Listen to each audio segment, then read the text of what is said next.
Alô, som?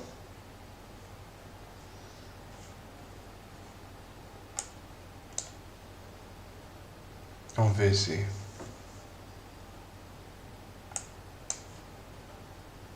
Oi?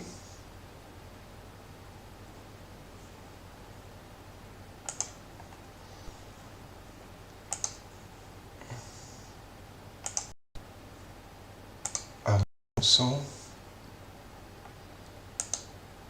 Se aqui...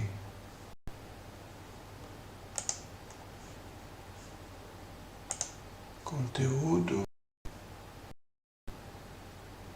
Ao vivo. Aqui. Agora deu.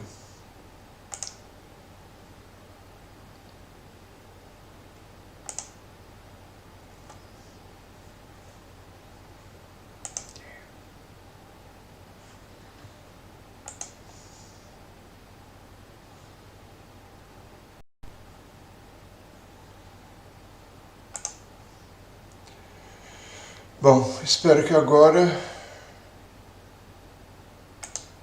Alô? Não?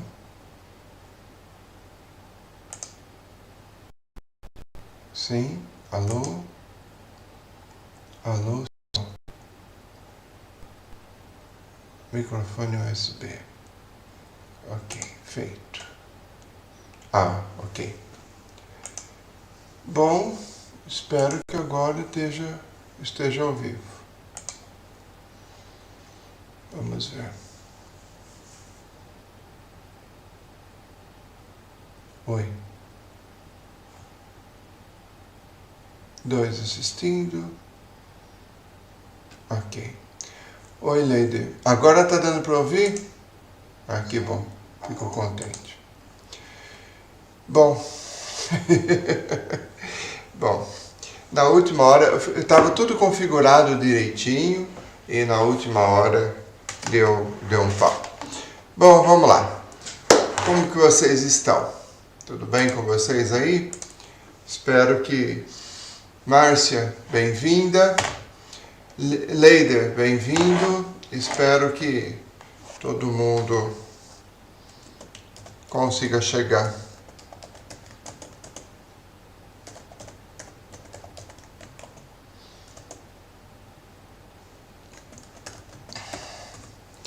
Bom, eu preparei para vocês. Vocês estão me ouvindo? Tudo bem?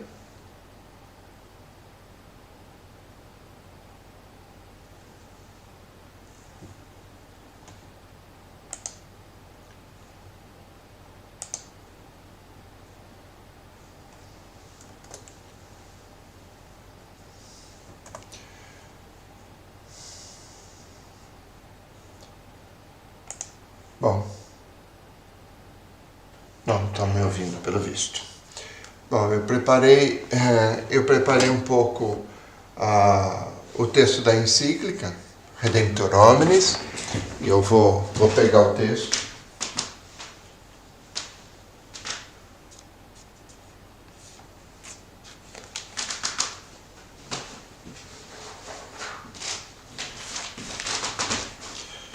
Eu preparei aqui para vocês e... Bom...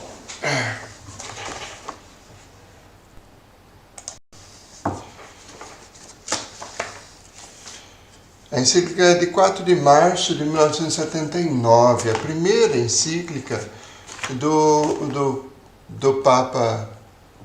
Boa noite, Fernando. É a primeira encíclica do Papa João Paulo II. Normalmente a primeira encíclica, os papas costumam fazer uma espécie de programação do papado, né? Mais ou menos assim. O Papa Francisco foi um pouco diferente, para variar, mas normalmente se começa com uma certa programação do papado. Então, aqui nós vamos, quando a gente fala da encíclica, começamos com uma encíclica de cunho teológico, né? o Redentor da humanidade, o Redentor dos homens, como você quiser chamar a encíclica, mas é mais ou menos isso, Redemptor Hominis. Ela foi feita em 4 de março de 79. Tá? Vitor, boa noite. Fernando, boa noite. Márcio, boa noite. Leide, todo mundo que está chegando. Desculpe, mas meu computador estava tudo certinho, ajustadinho. Meu computador, faltando 10 minutos, deu problema. Eu tive que reiniciar e refazer tudo de novo. Por isso que deu essa grosópia. Mas agora, acho que está funcionando. Bom, vamos lá. Então, quando a gente fala, por exemplo, da Redemptor Hominis, a gente fala de uma encíclica. Toda encíclica é dirigida aos bispos. Né? Toda encíclica é dirigida aos bispos. Mas essa é dirigida aos homens de boa vontade, a todos os homens de boa vontade. Adriano, tudo bem com você?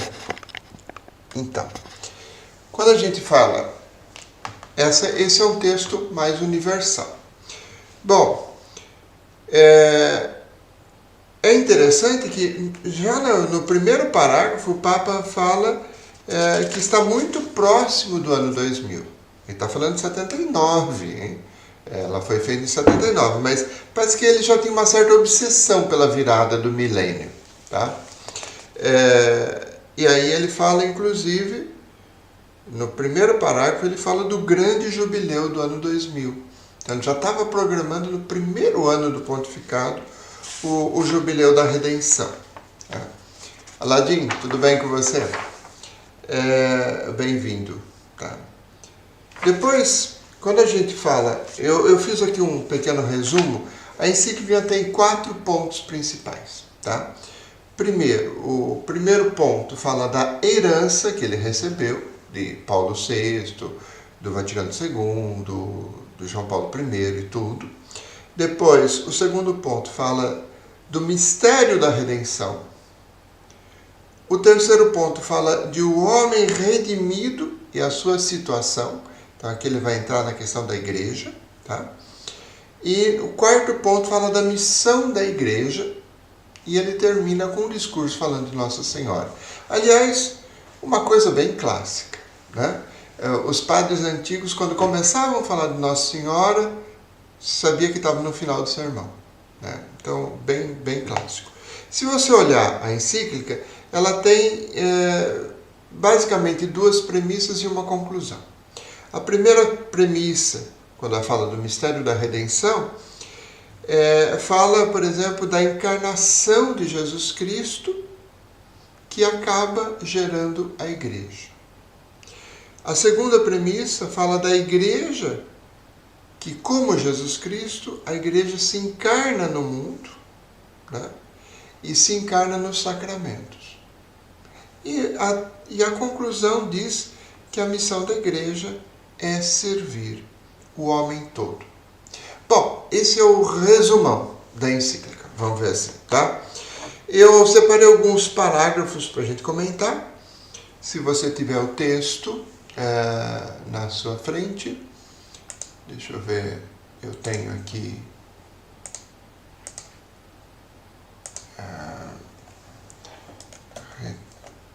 Redemptor Hominis, se você quiser dar uma olhada.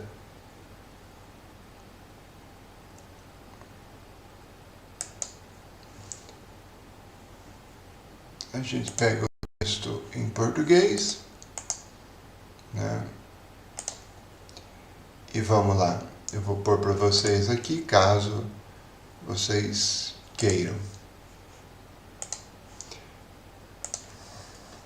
Esse é o texto da encíclica, caso você não tenha, mas você pode acompanhar aqui, tá bom? Bom, vamos lá. Então, falando da Redemptor Hominis. Ok, o texto está aí. No número 5 da encíclica, ela não é tradicionalmente separada em parágrafos, ela é separada em tópicos.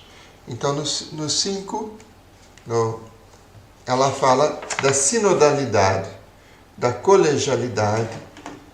E não podemos esquecer que o Papa João Paulo II, no Código de Direito Canônico em 83, ele colocou as conferências episcopais como dentro do Código de Direito Canônico, coisa que não tinha no Código de 17, que era o código anterior. Tá? Então, ele fala da sinodalidade, da colegialidade, e ele fala das conferências episcopais. Né? Ele diz aqui, uma vez que estamos a tratar do manifesto desenvolvimento das formas em que se exprime a colegialidade episcopal, devemos, pelo menos, recordar o processo de consolidação das conferências episcopais nacionais em toda a Igreja e de outras estruturas colegiais de caráter internacional ou continental. Então ele coloca isso como uma coisa positiva na Igreja, né? Isso é interessante, vindo de João Paulo II, porque ele depois a gente vai perceber isso em outros textos e no pontificado dele, ele é bastante centralizador. Tá? Eu queria destacar o tópico 6. Né? O tópico 6, ele fala do ecumenismo. Também é uma coisa a ser destacado nesse texto, por exemplo. Há pessoas, no terceiro parágrafo do tópico 6, se você pegar aí, ele diz assim, há pessoas que, encontrando-se diante de dificuldades ou julgando negativos os resultados dos trabalhos iniciais no campo ecumênico, teriam tido vontade de voltar atrás. Quer dizer, nós já temos, na época do João Paulo II, nós já temos um início muito forte contra o movimento ecumênico. Quer dizer, já existe em Paulo VI. Mas aqui, João Paulo II fala disso. Né? Há mesmo alguns que exprimem a opinião de que esses esforços são nocivos por causa do Evangelho e levam a uma ulterior ruptura na Igreja. Provocam confusão de ideias nas questões de fé e da moral e vão desembocar a um específico indiferentismo. Quando ele fala disso, nós não podemos esquecer que hoje as pessoas falam contra o ecumenismo exatamente a partir desses argumentos, né? Que é nocivo para a causa do Evangelho, que causa confusão em questões de fé e de moral e que causa indiferentismo. Aí tanto faz você ser católico ou ser qualquer coisa. Tá? Não podemos esquecer desse tipo de coisa. Bom, quando a gente... ele cita esse tipo de abordagem. Tá? Depois ele vai falar, por exemplo, das religiões não cristãs, ele vai falar de diálogo interreligioso, né? E ele vai falar que isso é, de fato, para ele uma coisa boa. Tá? Os dois são uma coisa boa. Aí nós entramos no ponto 2. O mistério da redenção, e aqui ele começa então a trabalhar teologicamente a questão da encarnação do Verbo. Tá? Ele pega no ponto 8, redenção, renovada criação. Ele diz que Deus amou tanto o mundo que lhe deu o seu Filho unigênito.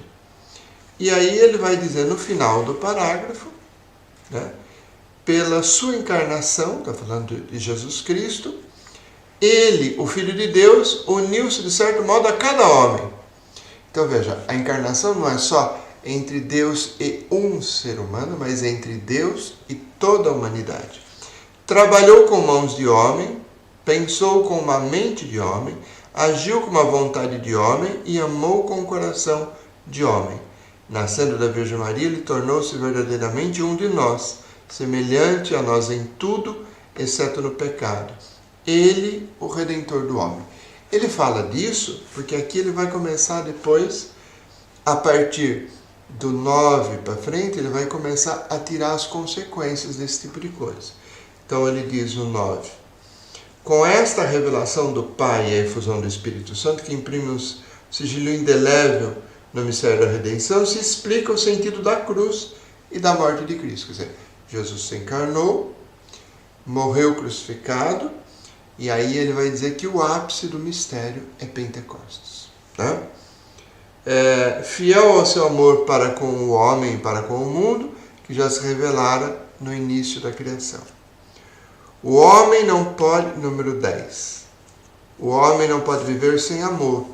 No mistério da redenção, o homem é novamente reproduzido e de algum modo é novamente criado. Ele é novamente criado, ele volta a repetir. Não há judeu nem gentil, não há escravo nem livre, não há homem nem mulher, todos vós sois um só em Cristo Jesus. O problema é que quando ele cita isso, ele não tira todas as consequências, né? Porque ele podia trabalhar um pouco mais a questão de que não há homem nem mulher, não há judeu nem grego nem nada. Mas ele fala num sentido ainda geral, né? E ele fala que a humanidade, então, está muito unida ao Cristo. A partir dessa unidade que é ontológica, vamos dizer assim, né? No número 11, ele vai mostrar que essa humanidade ela se divide em religiões, ele mostra até uma geografia das religiões, tá? Ele cita os documentos do concílio e tudo, né? Cita o judaísmo, o islamismo e cita tudo isso como uma possibilidade que ele cita como uma possibilidade positiva. Justamente os padres da igreja viam nas diversas religiões como que outros tantos reflexos de uma única verdade, como que germes do verbo. Ou seja, nós temos um caleidoscópio que nós temos que respeitar. Ele está citando aqui, na citação 67, ele cita Clemente de Alexandria, São Clemente de Alexandria, e cita São Justino. Deixa eu parar aqui, o Fernando fez uma pergunta, deixa eu ver. Seria o ecumenismo e o diálogo interreligioso uma atividade restrita a uma elite religiosa, os altos escalões da igreja que domina o aspecto doutrinal? Fernando, ele fala em tese, né? Agora você está perguntando na prática. Eu acho que, saindo do texto, né? Saindo do texto de João Paulo II, pela vivência que eu tenho de ecumenismo, e isso eu tenho desde a época que eu era seminarista, eu acho que a coisa, se você tem que fazer ecumenismo, você tem que fazer um ecumenismo a partir do concreto. Ou seja, chame algum pastor ou algum padre para fazer um churrasco. Chame para comer junto, para tomar um lanche junto. E a partir daí você começa. Porque se começar das discussões doutrinais, não funciona. Tá? O ecumenismo e o diálogo religioso, não só no Brasil, também no Brasil, mas tem que começar a partir das pessoas. E nesse sentido, o João Paulo II fala aqui que é a partir da encarnação do Verbo. Então, a partir de Jesus concretamente e da Igreja concretamente, que você pode fazer ecumenismo e diálogo interreligioso. Me parece que vai na mesma linha, mas sai do documento. Tá? Eu acho que a sua pergunta é ótima, ela é prática, mas ela sai bem do documento. Bom, vamos lá. Quando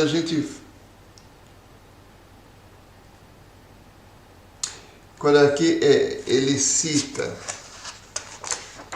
no número 12, quando ele fala da missão da igreja, ele fala uma coisa que vai na sua linha, Fernando.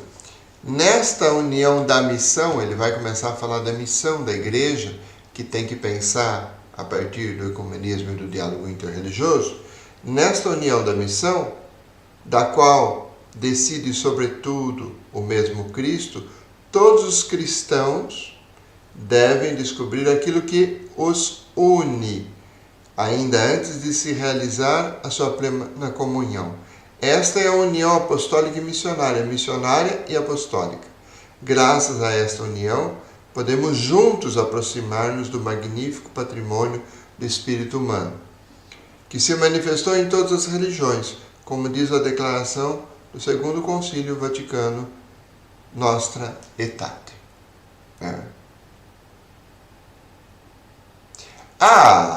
Aladim, você já defendia o churrasco ecumênico?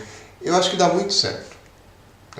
Eu acho que se você não entrar pelo aspecto positivo e pessoal, você começando a discutir das teorias, da teologia, tudo, esse é um ecumenismo que acaba não funcionando. É o ecumenismo de altas rodas, mas é o ecumenismo que está há 30, 40 anos patinando. Ainda bem, Aladim, que você já defendia esse churrasco. Bom, é interessante desse documento aqui que ele cita várias vezes os documentos do Vaticano II. Lumen Gentium, Nostra Aetate, Declaração sobre Liberdade Religiosa. Ele vai citando, você vê que ele participou do concílio, ele sabe muito bem esse tipo de coisa. E está com programação aqui. Interessante que o João Paulo II, e aqui eu dou um testemunho da época, porque eu sou tão antigo quanto, eu lembro do João Paulo II quando ele começou o trabalho dele, ele era muito mais avançado. Parece que a partir do segundo ou terceiro ano, não lembro, acho que segundo ou terceiro ano, ele teve um encontro com o presidente dos Estados Unidos. E a partir daquele encontro, ele recuou muito. Interessante. Porque esse texto, ele chega a ser avançado. Claro, é um texto teológico, é um texto sobre a redenção, né? Mas é um texto que vai citando o ecumenismo, o diálogo interreligioso, a declaração sobre a liberdade religiosa. E mais para frente, né, quando você pega, por exemplo, número 14, ele vai dizer que a igreja não pode abandonar o homem. Né? A igreja não pode abandonar o homem, e ele está falando da humanidade no sentido concreto. Ele não está falando da humanidade no sentido geral. Tá? Esse homem é o primeiro caminho que a igreja deve percorrer no cumprimento da sua missão. Estamos falando do número 14. Ele é a primeira e fundamental via da igreja, via traçada pelo próprio Cristo, e via que imutavelmente conduz através do mistério da encarnação e da redenção. Seria muito interessante que ele tivesse aplicado esse texto à teologia da libertação. Porque ele fala, ele dá base para a teologia da libertação, número 14, dizendo que a igreja tem que proteger o ser humano. Mas o João Paulo II com Ratzinger, eles têm medo do método marxista, eles têm medo da ideologização e tal. Mas eu acho que isso vem a partir do encontro com Hegel. Antes não. Antes o João Paulo II era mais avançado. Né? Eu não sei se eles ameaçaram na época soltar algum escândalo de pedofilia e aí que a CIA, a inteligência já tivesse alguma coisa lá. O João Paulo II, a partir desse encontro, ele recuou bastante. Continuou avançado teologicamente falando, mas politicamente ele recuou bastante. Márcia, vamos ver. Minha experiência com famílias com inteligência intelectual. O sofrimento de uma mãe católica com filho com deficiência é o mesmo de uma o quê? De uma qualquer... não entendi. É o mesmo de qualquer confissão. De uma mãe de qualquer confissão. Assim, se você começa pelo humano. Verdade, Márcio. Entendi agora o que você falou. Se você começa pelo humano, você começa por uma ligação pessoal, e você começa a partir do ecumenismo e da experiência de diálogo interreligioso. Sim, Você está muito correta. E é essa base que o João Paulo II dá. A partir do homem, a partir do ser humano concreto. Né? Ele fala, no número 15, ele vai falar que o homem de hoje está ameaçado pela alienação, pelo medo, vai mostrar a questão das bombas, das armas. No final do número 15,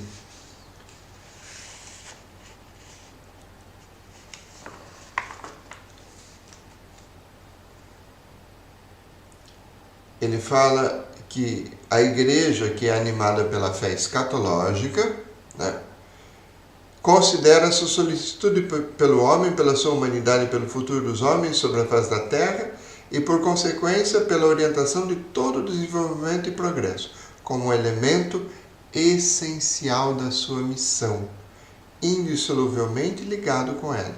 Ou seja, temos que trabalhar o ser humano. Sim, Leider, ele é muito preocupado com a questão do comunismo porque ele tem trauma do comunismo, né? Ele tem todo o trauma do comunismo no background. Como eu estou com o Mapa Mundi de pano de fundo, né? Ele tem o comunismo de pano de fundo atrás da cabeça dele. Bom, mas aqui tem uma coisa que eu queria lembrar para vocês. O número 16, ele faz uma citação aqui que dá base para o Papa Francisco falar hoje na Fratelli Tutti. A situação do homem, número 16, onde ele fala progresso ou ameaça. A situação do homem no mundo contemporâneo, de fato, parece estar longe das exigências objetivas da ordem moral, assim como as exigências da justiça e, mais ainda, do amor social. Quando ele fala de amor social, o Papa Francisco pega exatamente essa expressão, amor social, para trabalhar na Fratelli Tutti. Mas nós vamos ver isso mais para frente.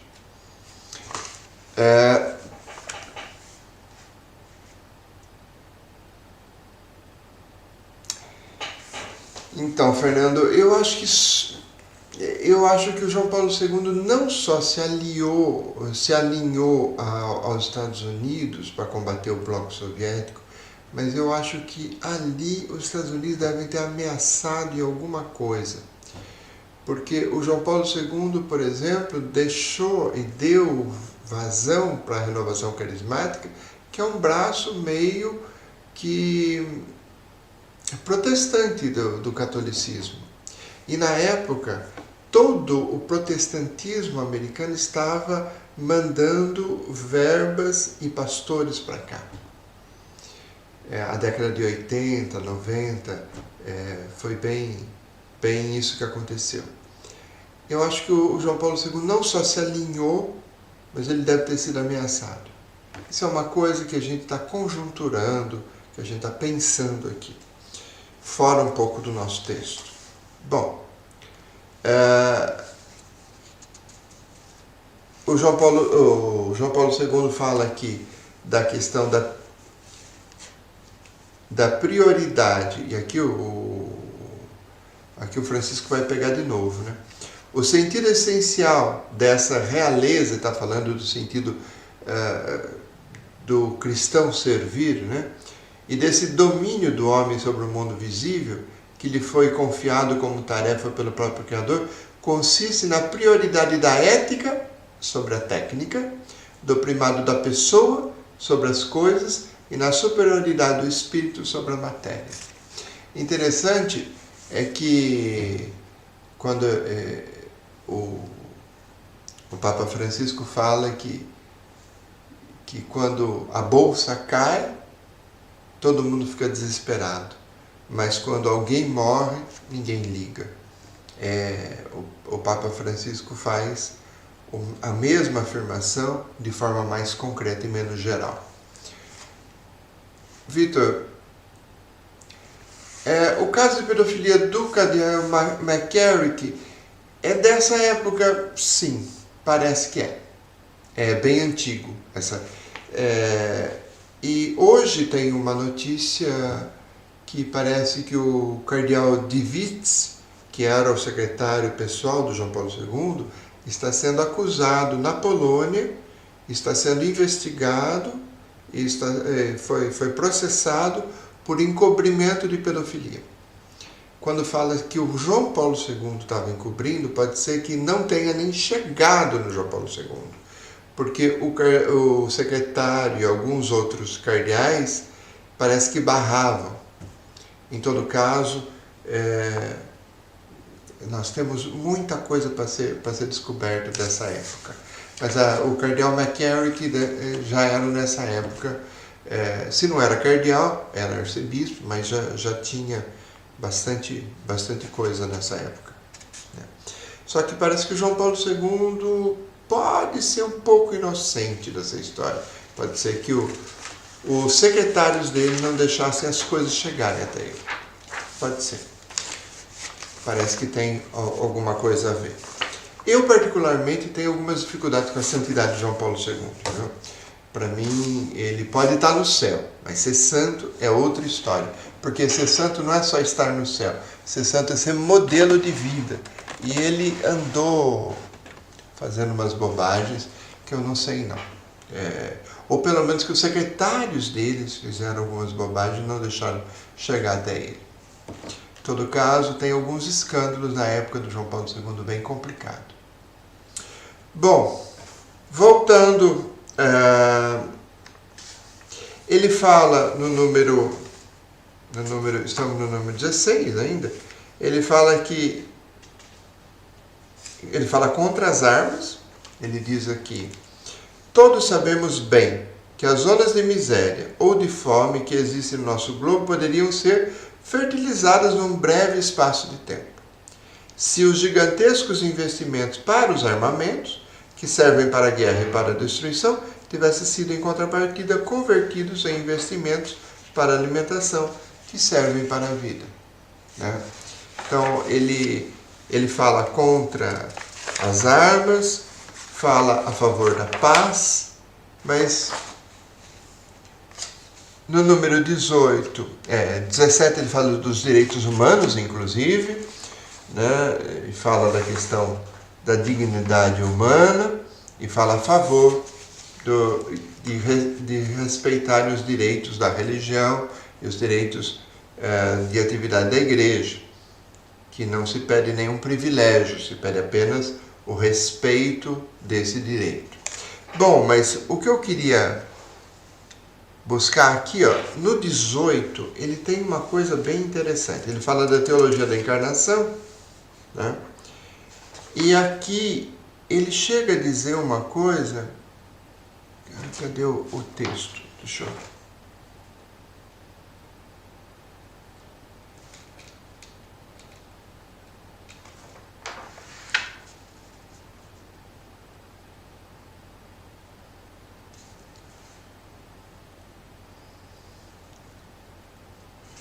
No 18 ele fala que existe uma busca para...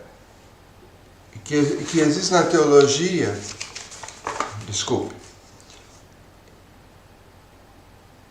Ele diz aqui que existe na teologia da missão critérios que são humanos e que a gente não pode esquecer. E aqui ele diz da busca da verdade, ele fala da procura do bem, ele fala de uma luta pela liberdade, ele fala da contemplação do belo e ele fala da voz da consciência.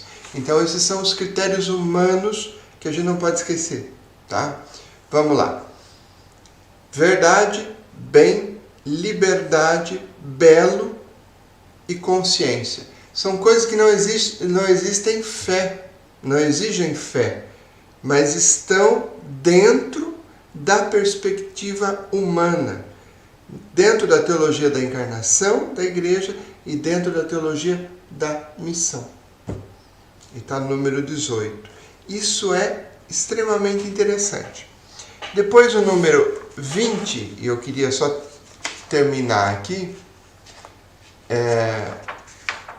boa noite, Cleide. Tudo bem com você? No número 20, quando ele fala aqui da Eucaristia, ele diz: a igreja vive da Eucaristia. É uma verdade essencial, não só doutrinal, mas também existencial, que a Eucaristia constrói a igreja. Ótimo. Ele está citando aqui o Concílio Vaticano II. Mas ele diz também que a Eucaristia é ao mesmo tempo sacrifício, comunhão e presença. Quando ele fala de sacrifício, nós estamos falando do Concílio de Trento, não se esqueça. A teologia da Eucaristia como sacrifício. Na Diocese de São Carlos e em algumas outras catedrais e igrejas, você encontra às vezes um crucifixo pendendo em cima do altar, para lembrar que esse é o sacrifício de Jesus. Ou então, como Bento XVI mandou colocar depois, existe um crucifixo virado para o padre, vamos dizer assim, que celebra a Eucaristia para lembrar que a igreja celebra o sacrifício de Cristo. Ok, estamos falando do Concílio de Trento. Mas quando ele fala de comunhão, nós estamos falando não só de Trento, mas estamos falando da teologia protestante, de Lutero. Que os tradicionalistas não aceitam que o altar seja a mesa da comunhão. Não se esqueça disso, tá? E quando ele fala de presença, nós estamos lembrando da adoração do Santíssimo Sacramento e tudo tal. Então, quando a gente fala de Eucaristia como sacrifício, comunhão e presença, ele está aceitando tudo como católico. E a gente não pode esquecer disso, porque tem gente que não consegue lembrar que a Eucaristia é também comunhão. Ela é ou sacrifício ou presença. Então, ele coloca tudo no mesmo bolo e não dá para separar. O que é extremamente interessante, porque nós temos um ecumenismo tanto com os evangélicos como com os ortodoxos. Deixa eu ver o que está falando aqui. Não vamos entrar nos escândalos, tá? Teve escândalo do Ambrosiano, do Paul Marcinkus, nós temos um monte de coisa, mas eu não vou entrar nem... Eu citei rapidamente a questão da pedofilia, mas eu não devia nem ter citado, quem sabe. Saímos do contexto do documento. Leider, o próprio Papa parece ter acobertado pedófilos, sim. Quando eu era ateu, eu me lembro de histórias de que o Partido Comunista Polonês batia duro na pedofilia, não apenas de padres, mas de bispos poloneses. Não sei. Eu sei que tem histórias que pode ser que não tenham chegado ao João Paulo II, mas eu tenho muitas dificuldades com João Paulo II sendo santo. Aqui no Oratório da Casa nós temos uma cápsula do sangue de João Paulo II, que é venerado, uma vez por ano estiram como relíquia, e o pessoal beija, reza, tudo. Eu tenho muita dificuldade com isso. Eu quando vou rezar no oratório, eu olho aquela relíquia e falo, para mim isso não é santo, desculpa. Tenho essas dificuldades. Mas essa é uma dificuldade minha, hein, pessoal. Bom, como teólogo, a gente não pode esquecer que o João Paulo II é interessante. Ele tem coisas bem interessantes como teólogo. Agora, como estadista, ele tem algumas coisas estranhas. E depois a gente vai trabalhar em outros textos. Agora, eu gostei do texto. O texto tem coisas bem interessantes. Parece ser o primeiro texto do João Paulo II. Ele já fala da questão do jubileu, do ano 2000, ele já aponta questões de direitos humanos, ele já aponta algumas questões muito fortes que ele vai trabalhar no pontificado dele. Tá? Se a gente pegar, por exemplo, os próximos textos que são dele,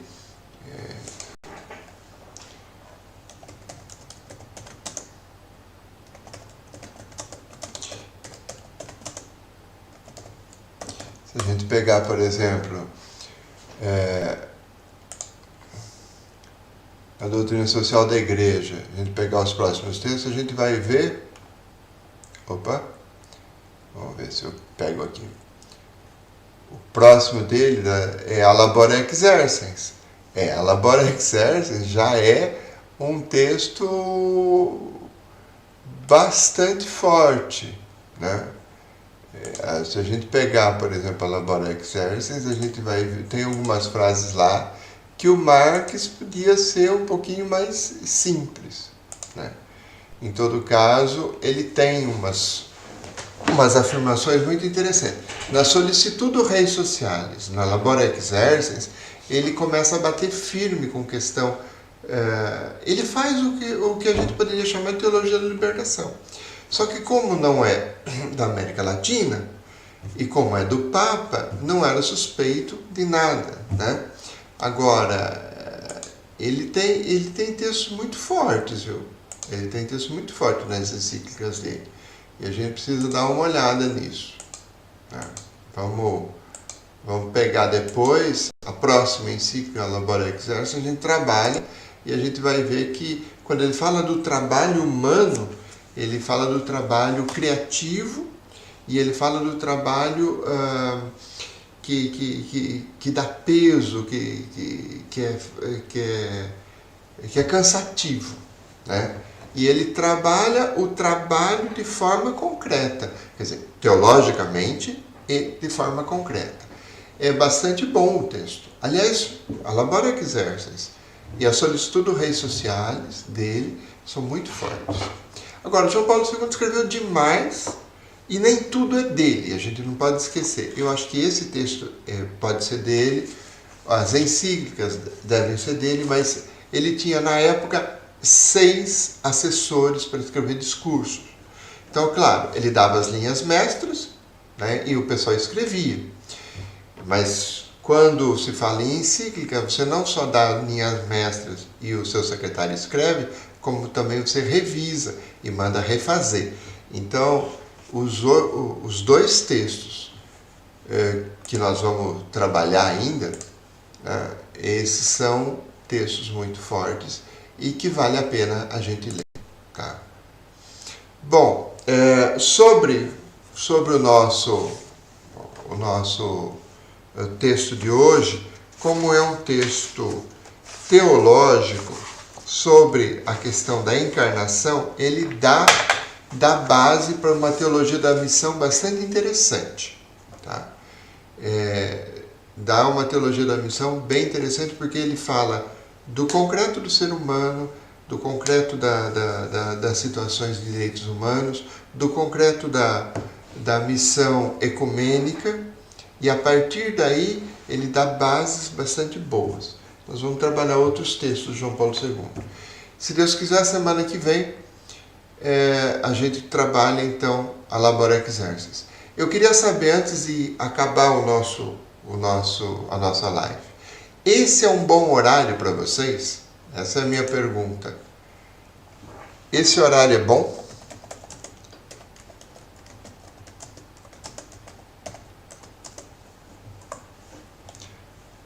Porque se for bom, eu posso manter esse horário. E aí eu queria a opinião de vocês. Aladim, Vitor, Leida, Fernando,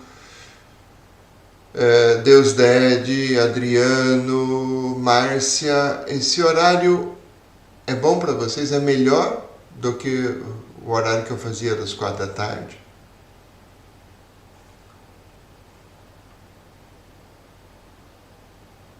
Acho que nós temos uma defasagem entre o ir e o voltar. Bom, depois vocês me respondem, por favor, tá? Eu precisava disso. Preciso dessa resposta de vocês. Meus irmãos, eu agradeço vocês terem ficado aqui, agradeço vocês terem me aguentado, tá? Para você é indiferente, Márcio? Bom, vamos ver. O Fernando... o pessoal está começando a responder. O Fernando diz que facilita. O Vitor também acha bom. Tá. Ok, então vamos manter esse horário. Para mim, é um pouco tarde, mas tem uma vantagem. Eu tenho mais tempo de preparar as coisas. Porque às vezes segunda-feira pode ser um pouco corrido. Tem segunda-feira que é um pouco corrido. Então pode ser que me ajude também. E aí eu tiro uma soneca durante o dia, eu dou um jeito, vou dormir mais tarde, não tem nada não. Tá bom? Bom, o próximo texto então será Labora Exercens. Tá? E aí a gente trabalha um pouco. Deixa eu ver se eu...